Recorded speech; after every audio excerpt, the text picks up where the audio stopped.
I'm Frank Dominguez, welcoming you to another session from the John Clark Performance Studio. This time our guests are the stars of Opera Carolina's production of Giuseppe Verdi's La Traviata.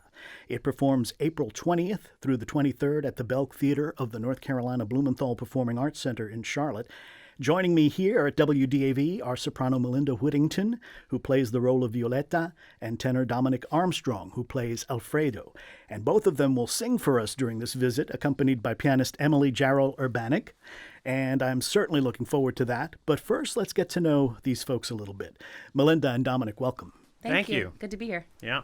Melinda, first I have to compliment you on a wonderful essay you wrote for Opera Carolina's Avanti magazine that really contextualizes the role you perform in the opera and the themes that the work explores. So I wonder if I can ask you to briefly tell listeners who aren't familiar with the opera what it's about and the role of Violetta that you play. Sure.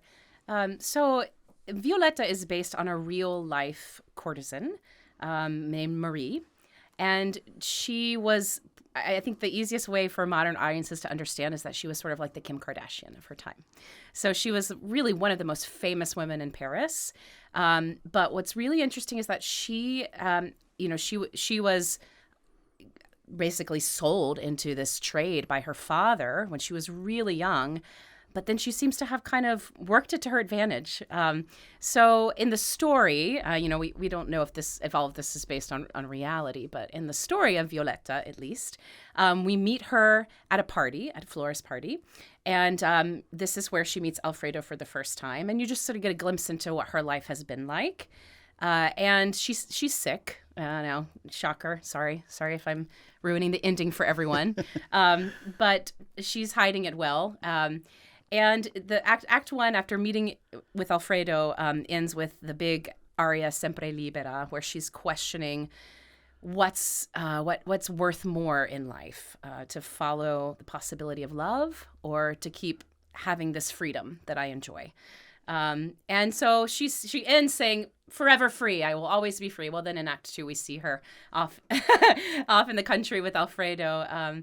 And the turning point of the story is when Alfredo's father, Germain, comes to visit and say, "Hey, I need you to leave Alfredo because, excuse me, because I have another child. My daughter is unable to marry this man because of the fact that Alfredo's gone and run off with this unsavory character, right?" And so it's sort of a manipulative interaction, but in the end, Violetta decides to give up her love, to leave, to save this young girl and to save their family. And in Act 3, we see her in her deathbed, and she has a letter that she keeps reminding herself, he's going to come back, he's going to come back, he's going to come back. And then finally he does, but it's too late. And so, today you're going to hear an aria from Act 1 where they're having their first interaction, and then an aria from Act 3 right before Violetta dies. Dominic, how about you? I turn to you to fill in what we need to know about your character, Alfredo, and in particular, I'm interested in how you approach it. Yeah. This is sort of I've been living with Alfredo for a while now, and I always sort of feel like, I remember when I was first given the role and my teachers were like, "This is a very thankless role because the show is really about her." No. And that's okay. For me, Alfredo has a lot of pathos, but also there's a lot of problems inside of him that he doesn't always acknowledge, and that's kind of how he likes to live. He likes to live in this sort of everything's great, right, honey? Although he knows, it may be the first time Violetta is meeting him. He knows that she has been sick for a while, but he's also infatuated with her, and he wants to save her, even though part of his saving is, "You will be mine now." So is it really saving? I don't know. He also is trying to get away. I think he's really trying to get away from his family. I think that this choice he makes to run off with this woman is sort of to say, "Look, Dad, I can be a man too." And so when his dad comes in the second act and says, "Sorry, son, no, you can't," I think he's a little offended by that. So I think the majority of his journey is trying to get free just as much as Violetta is trying to be free. Mm-hmm. So Sempre Libera is for both of them. But he does it in a way that's sort of takes a bird that was flying fine and traps her, and then says, well, maybe we can be miserable together and fake our happiness together as well. It wouldn't be opera without that. It wouldn't be opera without that, without a dead soprano at the end Exactly. and a tenor who's mourning her. Yeah. Well, let's hear some of the glorious music of Verdi now that helps tell this story. Melinda and Dominic will now perform the Alfredo Violetta duet from Act 1, Un di felice, Happy One Day, live from the John Clark Performance Studio, accompanied by pianist Emily Jarrell Urbanek.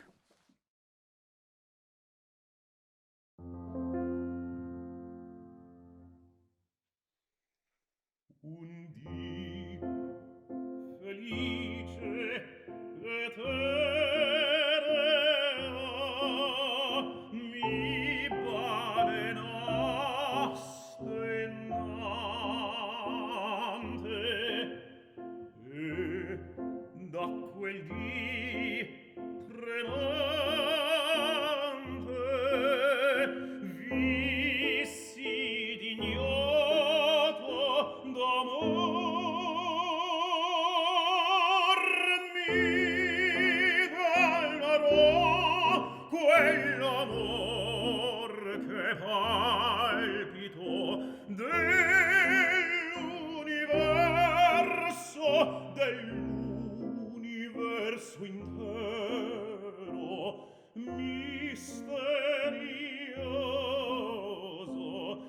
misterioso altero,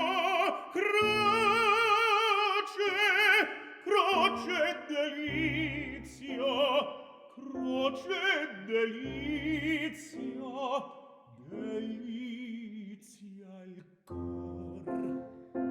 Ah, si tu ver, fuggitemi, sola mi sa, offro, non ho amato, un po' così eroico amore. Io sono fra Genova, altra cercar, non ho amato,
So beautiful.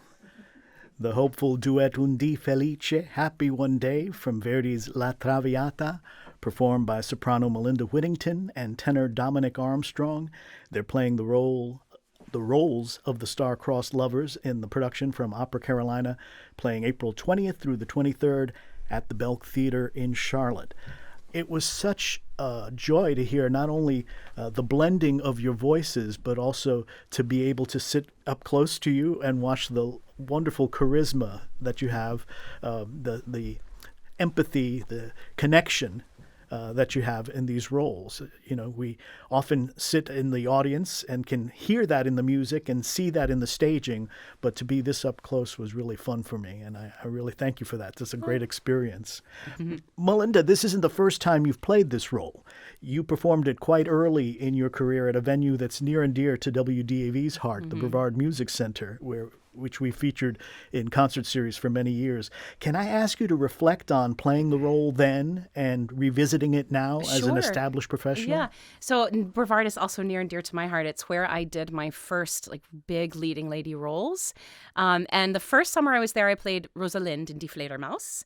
And the second summer I got to do both Violetta and Alcina. So that was a really fun, but also really stressful summer for me because I had never undertaken a role of this size before. So that being said, it's funny going back to my score because this is actually my first time performing the role professionally. And so my professional debut, but I'm going back to my score and I'm like, wow, I used to write so much in here. I mean, I had so many staging notes. Now I use Post-its, so I can take them out and be ready for the next production. So I had a lot of erasing to do.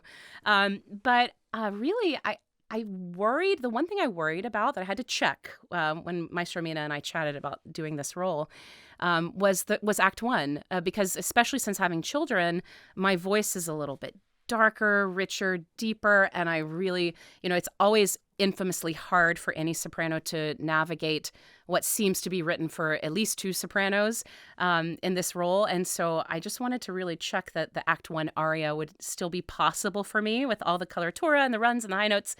And what I found over the last few months of really preparing this role again is that it's all better and easier.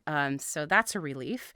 And I think the thing that is really different is just my understanding of my own instrument, my ease and my technique. And now with kids, it's you get what you get. You don't have time to sit around and stress about every single note. You get your 5 minutes of practice and you hope for the best, It sounds like you're going to really be able to enjoy the performance perhaps a little bit more this time. Even though you do have to go through some sad things in it, you're the artist in you will enjoy being able to do it with more confidence and absolutely, and skill. Absolutely. And I think to my time with David Gately and Patrick Hansen working on this the first time around, and I was trying desperately to do that E flat at the end of Sempre Libera. I thought it was expected of me, and finally David Gately just said, honey, you're not an E flat soprano. I'm like, okay, you're right. So and that's another thing. I know a little bit more about who I am, what I do well, and how to play into those strengths, because ultimately this is bel canto, right? So the beauty of the voice, beauty of what brings out the beauty in my voice is going to be different than what brings out the beauty in someone else's. So understanding that is helping me sing the role better. And of course, living, just as a human in the world, bringing more life experience to the character. Dominic, I'm going to leave the world of La Traviata for a moment and maybe revisit your early days too, and ask you about your experience as a finalist in the Metropolitan Opera National Council competition. Tell us about, first of all, the significance of that for people who maybe don't realize what that means, and the impact it had on you as a young artist. Oh, okay. Well, it was towards the end of my time in my training. I only did the Met competition once. I was a little bit... I was in my later 20s, and it felt like it was time. It was a crazy situation. I actually went and did the first round in my home state of Missouri, and I went to Kansas City, and I started the process there. When I was in the semifinals eventually, I was also, in the midst of doing the semifinals, I was also doing a production of L'Elisir d'Amore at school. So I was singing Nemorino, and then heading from Philly, going to New York to work on the week of semifinals, where I was singing something entirely different. I did Nemorino on one day, and then I was doing Grimes's Mad Scene in the semifinals.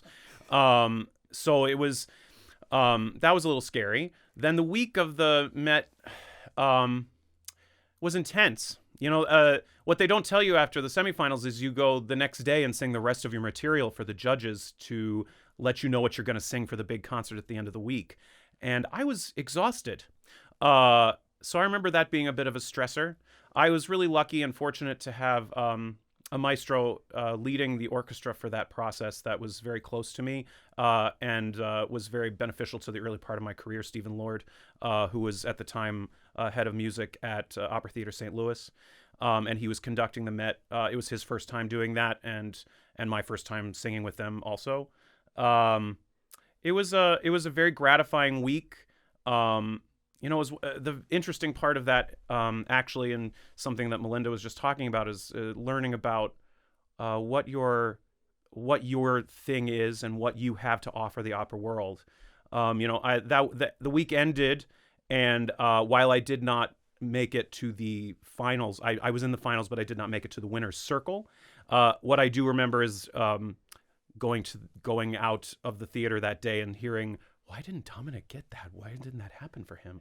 And I remember the review came out the next day, and Tomasini was like, I don't understand why Mr. Armstrong was not selected. So I sort of felt like, although I did not win, I sort of got to win in the fact that people acknowledged what I was doing. As far as how it helped my career, it definitely was something that ended up on my resume. And I will always be thankful to the Met for the support that they've given me throughout my career. Although I have not been back since then, I would love to. And also, without the Met, I wouldn't be with my wife now. So I suppose I got something out of there at the end of the day as well. So. Thank you for being so frank about that, because, I think a lot of times people who follow classical music think of competitions as these glamorous events and don't realize just how stressful they are for the performers. Winners or people who don't make it to the final cut all go through some incredible stress. So you've given us a good picture of that. Oh, for but sure. You also have given us an insight into how it's the experience that really is valuable, because that's what makes you grow as an artist. My feeling always is, for whatever competition you do, first of all, the money, whether you get some or not, doesn't really matter. What you're really after is an audience. What you're always after is an audience, particularly in the field that we're in. You're always fighting for an audience. So it was always, to me, more about like, how many people can I get in front of to actually share what I care about so much with other people. And, that's definitely one of the times I got to be in front of a lot of people. And I'm looking forward to this production because we'll get to be in front of a lot of people again, hopefully. Get your tickets. My background before I got into radio is in theater. And you're reminding me of how when I taught acting classes, I would always tell the students about auditions, stop thinking about the outcome of the audition. It's a chance for you to get in front of somebody and do what you do. Absolutely. Right. That's what it should be about. So Absolutely. thank you for confirming that for me. I hope some students are listening. Me too. Mine should be.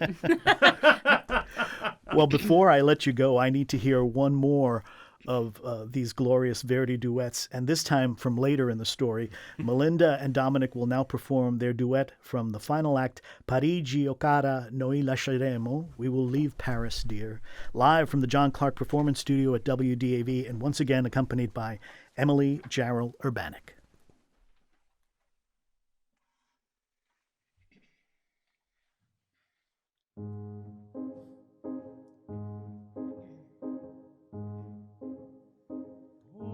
Parigi, o cara, noi lasceremo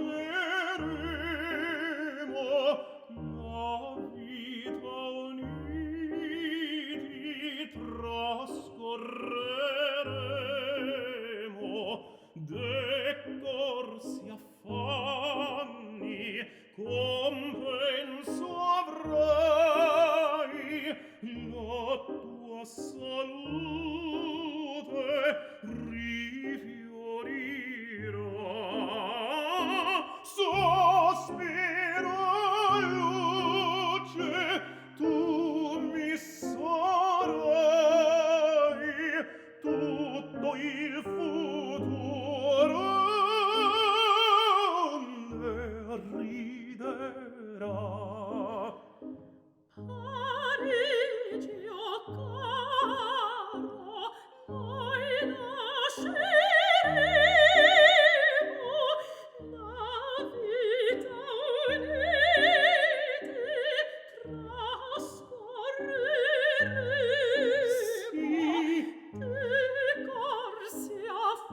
Now, if we were in the opera house, there would be a thunderous ovation at this point.